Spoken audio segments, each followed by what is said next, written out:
مردوں کی بخشش کی امیدیں آپ رکھتے ہیں. آپ کے گھروں میں قرآن کا حال کیا ہے؟ آپ اپنے ہاتھوں سے اسی قرآن کے باقاعدہ اورات کو نالیوں میں آپ پھینک رہے ہیں. اسی قرآن کے پھٹے ہوئے قرآن کو آپ ڈبے میں آپ ڈال رہے ہیں, قبرستانوں میں پھینک کر کے آپ آ رہے ہیں. بتاؤ یہ غیروں نے جو کیا وہ تو کیا.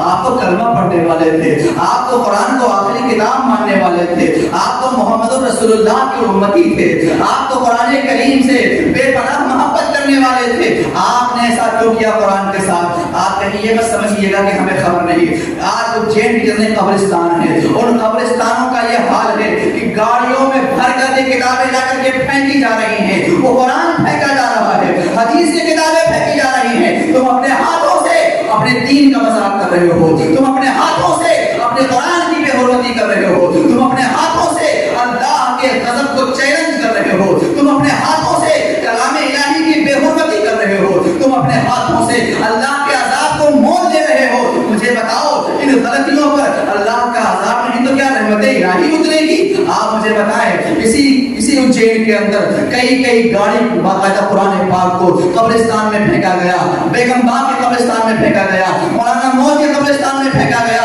نالیوں میں پھینکا گیا, ڈبے میں پھینکا گیا. قرآن پھینکنے والے آپ ہیں, مگر قرآن پاک سے محبت کا یہ عالم ہے کہ اپنے مردے کو بخشوانا چاہتے ہیں. قرآن سے محبت کا یہ عالم ہے, گھر میں آپ برکتیں چاہتے ہیں. قرآن سے محبت کا یہ عالم ہے کہ آنکھوں سے لگاتے ہیں. یہ دکھاوا بند کیجئے.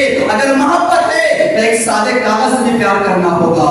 اگر محبت ہے تو بسم اللہ الرحمن الرحیم سے بھی پیار کرنا ہوگا. ایک کاغذ میں اگر کہیں پڑا ہوا دکھ جائے اسے اٹھا لو, اسے صاف کرو اور کسی کچھ مقام پر رکھ دو, کیونکہ اس میں اللہ کا ذکر ہے, اس میں قرآن کی آیت لکھی ہوئی ہے, اس میں عربی کلمات لکھے ہوئے ہیں. میں آپ سے پوچھ رہا ہوں, جس قرآن کی بات کر رہا ہوں, اسی قرآن کو پڑھ کے لوگ مسلمان ہوئے ہیں, اسی قرآن کو پڑھ کر ابو بکر صدیق بنے ہیں, اسی قرآن کو پڑھ کر عمر فاروق اعظم بنے ہیں, اسی قرآن کو پڑھ کر عبد القادر غوث اعظم بنے ہیں, اسی قرآن کو پڑھ کر کے معین الدین غریب نواز بنے ہیں. اور اسی قرآن کے ساتھ آپ کا سلوک آفتاب سے زیادہ روشن ہے. میں اسی قرآن کی بات کر رہا ہوں جو علم کا خزانہ ہے, جہاں خشک و تر کو بیان کیا گیا, تبیانا لکل شیء کہا گیا, ولا رطب ولا یابس الا فی کتاب مبین کہا گیا. میں اس قرآن کی بات کر رہا ہوں جس کی تفسیر کے لیے ایک آیت کی تفسیر میں 500 تفسیریں لکھی گئی. میں اس قرآن کی بات کر رہا ہوں تو قرآن 1400 سال سے شرق و غرب شمال و جنوب میں اپنے نور کو پھیلا رہا ہے. میں اس قرآن کی بات کر رہا ہوں جس کے بارے میں حدیث میں آیا ہے کہ سینے میں قرآن ہوگا تو وہ حافظ قرآن قیامت کے روز لوگوں کی بخشش کروائے گا, شفاعت کروائے گا. میں اس قرآن کی بات کر رہا ہوں, اللہ کے رسول نے فرمایا قیامت کے روز قرآن پاک اپنے پڑھنے والوں کی شفاعت چاہے گا. وہ قرآن ہمارے گھروں میں کتنی بے حرمتی کے ساتھ ہے, اس قرآن کے ساتھ ہمارا کیا سلوک ہے. اب تو لوگ یہاں تک کہنے لگے مولانا صاحب اس کو مسجد میں رکھ لیجئے, ہمارے گھر میں کوئی پڑھنے والا نہیں ہے.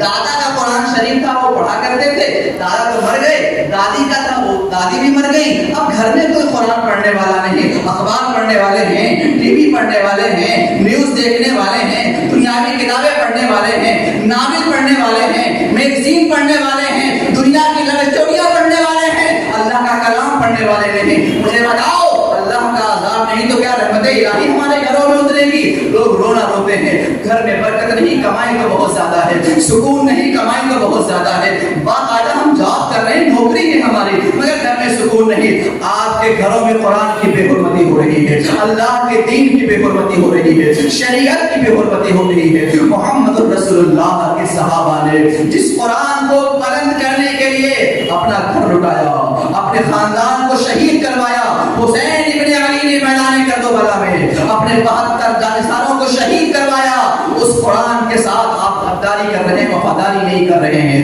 اس قرآن کی میں بات کر رہا ہوں, اس قرآن کی برکتوں کی بات ایک الگ چیز ہے, علوم کی بات ایک الگ چیز ہے. مبہمات, مشکلات, متشابہات, منسوخ اور دیگر موضوعات پہ گفتگو میں نہیں کر سکتا. میں قرآن کے موجودہ حالات پہ بات کر رہا ہوں. آپ کا بچہ اگر انگریزی بولنے میں فر انگریزی نہیں بولتا تو آپ ناراض ہوتے ہیں, آپ کو غصہ آتا ہے, آپ تکلیف میں آتے ہیں, آپ کہتے ہیں بیٹا تم پر میں نے اتنا پیسہ خرچہ کیا اور آپ کو انگلش بولنا بھی نہیں آتا, فر انگلش بولیے, انگریزوں کی طرح انگلش بولیے. ہم اللہ کو خرچ کرنے کو تیار ہیں, اسکول بھی جائیں گے, ٹیوشن بھی لگا دیں گے, ہم ہر طریقے سے آپ کے پیچھے ہیں, پیسے کی رینٹ پے کر دیں گے, بس آپ انگریزی سیکھ جاؤ. تم نے رسول اللہ کی زبان کیوں نہیں سیکھی؟ تم نے خدائے قدیر و جبار کے نازل شدہ قرآن کو کیوں نہیں سیکھا؟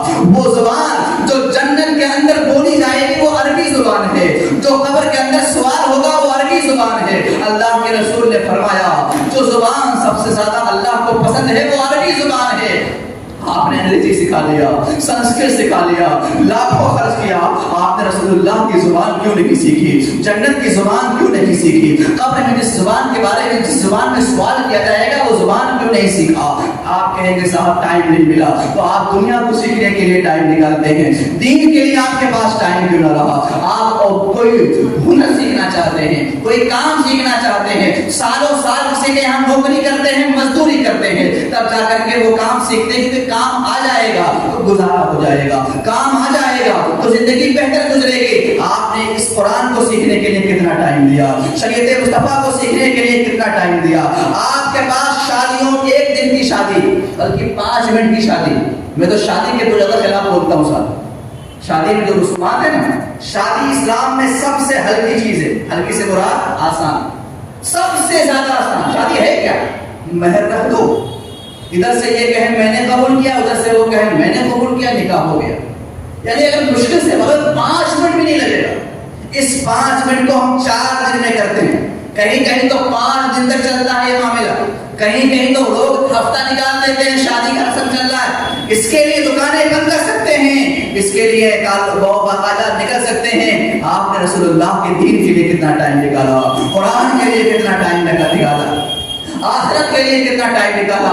یہ کہہ دینا کہ غوث اعظم کا دامن پکڑے ہوئے ہیں بخشوا لیں گے, غوث اعظم تماچا مار دیں گے. اس غوث اعظم نے 18 سال کی عمر میں اپنے بوڑھی ماں کو چھوڑ کر علم سیکھا تھا.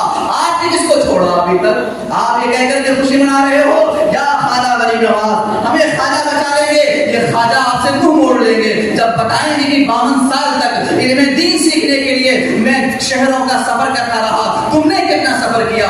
آپ اس خوشی میں ہو, آپ کہو گے یا حسین المدد, بس ہم بچ جائیں گے. اس غلط فہمی کے شکار مت رہیے. اگر حسین نے پوچھ لیا کہ ہم نے دین بچانے کے لیے, شریعت کے حفاظت کے لیے اپنی جان, اپنی اولاد کی جان, اپنے بھتیجوں کی جان, اپنے بھانجوں کی جان, اپنے بھائیوں کی جان کو قربان کر دیا, آپ تو اپنا پسینہ بھی نہیں دین کے لیے بہاتے تھے. آپ بتائیے بروز قیامت کیا جواب دیں گے؟ میرے پیارے, میں قرآن پاک کے حوالے سے بات کر رہا ہوں, حساس موضوع ہے یہ, اس لیے میں آپ سے کہہ رہا ہوں کہ آج قرآن پاک کو جلایا گیا, آپ کے دلوں میں تکلیف ہونی بھی چاہیے.